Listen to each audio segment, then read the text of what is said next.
Probably Studio Museum in Harlem because it was like our neighborhood museum, and I knew that like going to look at art wasn't necessarily the thing that I was looking forward to be perfectly honest, at 7, 8 years old. But I always remember having fun there, and that's why. I wanted to be a writer and to talk about art, and then I realized that all of the writers I admired actually were curating at the same time.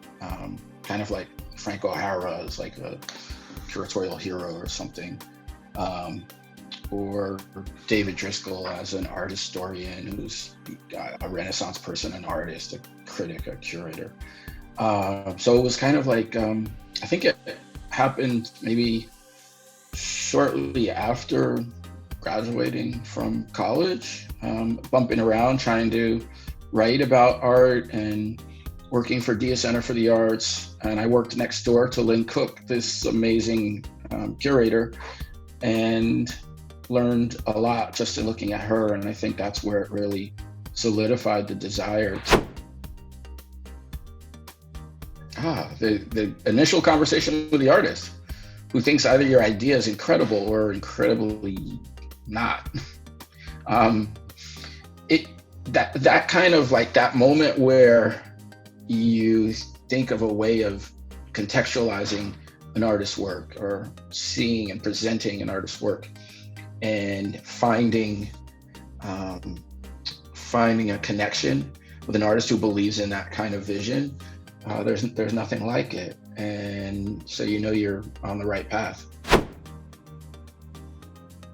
So we have an exhibition out called Polyphonic at the moment that is a celebration of the Fund for African American Art, and it features for the first time in a dedicated gallery space a selection of works that were acquired with this fund over the last 6-7 years.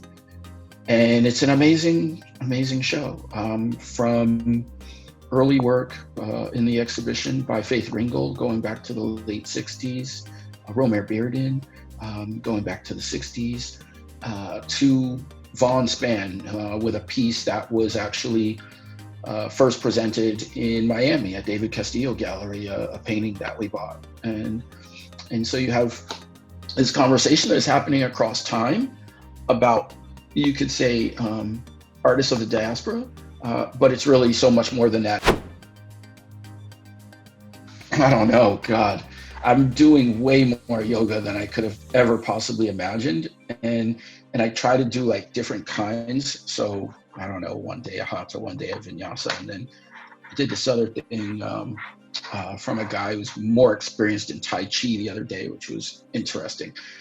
And so it's kind of opening up some worlds in a way. And for me, as I try to do a little bit more yoga to focus the mind and the spirit amidst this challenge, I've been taking classes from all over the place. So I started off, of course, with my local place, which is a place called Santuario, which is just down the street.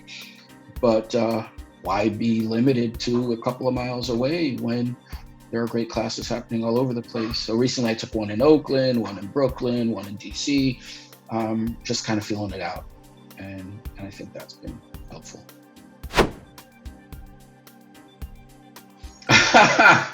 They're both one and the same, no? Art can be soccer, soccer can be art.